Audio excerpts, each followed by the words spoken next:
نحمده ونصلي على رسوله الكريم اما بعد فاعوذ باللہ من الشیطان الرجیم بسم اللہ الرحمن الرحیم خواتین حضرات جو سبسکرائب قریشی آپ کی خدمت میں حاضر ہے اور سلام عرض کرتا ہے۔ ابھی یہ خبر آئی ہے کہ عالیہ حمزہ اور صنم جاوید جن کو جب ضمانت ہوتی ہے تو ہر نئے کیس میں گرفتار کر دیتے ہیں، ابھی میاں والی میں جو 9 مئی کو حملہ ہوا تھا اس میں بھی ان کو گرفتاری ڈال دی گئی ہے۔ اس سے بڑا ظلم، اس سے بڑا دہشت گردی، اس سے بڑا جبر کیا ہو سکتا ہے؟ ابھی یہ چلے اسلام آباد ہائی کورٹ کے ججوں پہ تو غیرت آ گئی ہے، لیکن یہ پنجاب میں ایک عورت چیف منسٹر بیٹھی ہوئی ہے اور مبینہ طور پہ یہ تمام ظلم، جبر، زیادتی اس کے کہنے پہ ہو رہا ہے، اس کو خوش کرنے کے لیے ہو رہا ہے۔ وہ صرف یہ چاہتی ہے کہ مریم نواز سے معافی مانگ لی جائے۔ صنم جاوید کو تو کئی دفعہ پیغام پہنچایا گیا کہ آپ معافی مانگ لیں مریم نواز سے۔ تو یہ ہوتی ہے ریاستی گنڈا گردی، یہ ہوتی ہے ریاستی دہشت گردی، جہاں ریاست کے ملازمین کو، ریاست کی پولیس کو ایک عورت کے خلاف استعمال کیا جائے۔ اور ان پولیس والوں کو بھی شرم نہیں آتی، ان کو کوئی حیا نہیں ہے کہ ایک کیس میں ضمانت ہوتی ہے دوسرے میں گرفتار ہو جاتے ہیں۔ مئی کو گزرے 9 مہینے ہو گئے ہیں تقریباً، اور یہ ابھی تک صنم جاوید کو نہیں بریک کر سکے، عالیہ حمزہ کو بریک نہیں کر سکے۔ یہ ڈو مرنے کا مقام ہے اس گورنمنٹ کے لیے، یہ ریاستی دہشت گردی، ظلم، جبر۔ ہائی کورٹ کے ججوں نے لکھ دیا ہے کہ ہمیں کون کون سے پریشروں سے گزرنا پڑا، کون کون سے مصیبتوں سے گزرنا پڑ رہا ہے، کون کون سی تکلیفوں سے گزرنا پڑ رہا ہے۔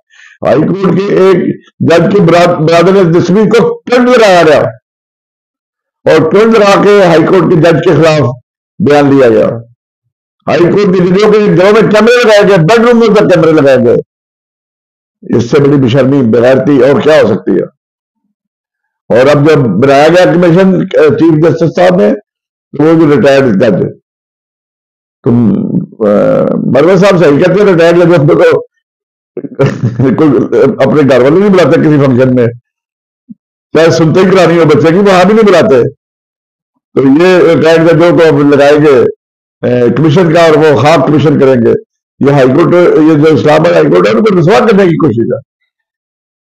اور میں سمجھتا ہوں یہ چیف جسٹس کے لیے بھی لمحہ فکریہ ہے کہ 2 عورتوں کو گرفتار کر رہے ہیں ہر نئے مقدمے میں۔ لاہور میں رہ کے میاں والی میں کیسے حملہ کر سکتی تھی؟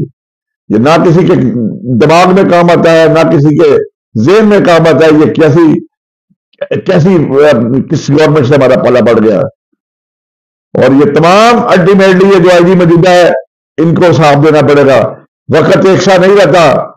آج کے حکمران کل اپوزیشن میں بیٹھے ہوں گے، اور آج اپوزیشن بیٹھے ہوئے کل حکمران ہوں گے، اور پھر آئی جی صاحب کیا آپ کو جواب دینا پڑے گا کہ میں کس طرح ظلم کرتا رہا ہوں ان کے کہنے پہ؟ ان کو خوش کرنے کے لیے آپ کس طرح عورتوں کو ذل و رسوا کر رہے ہو؟ یہ اسلامی جمہوریہ پاکستان ہے؟ کیا اسلام نے ہمیں یہ تربیت دی ہے کہ عورتوں کو ایک کیس میں پکڑو، دوسرے میں گرفتار کر دو، دوسرے میں پکڑو، تیسرے میں گرفتار کر دو، پھر جا کے میں ابھی میاں والی نے اس کو مقدمے میں گرفتار کر لیا؟ تو یہ خواتین آزاد ظلم پھر ظلم ہے، بڑھتا ہے تو بڑھ جاتا ہے، خون پھر خون ہے، ٹپکے گا تو جم جائے گا۔ یہ حکمرانوں کے لیے سوچنے کا مقام ہے اور ڈوب مرنے کا مقام ہے کہ اس سے زیادہ کسی کے ساتھ ظلم، کسی کے ساتھ جبر، کسی کے ساتھ دہشت گردی اور کیا کر سکتے ہیں؟ اسی کے ساتھ خواتین آزاد مجھے اجازت دیں، دعا میں یاد رکھیں۔ السلام علیکم ورحمۃ اللہ وبرکاتہ۔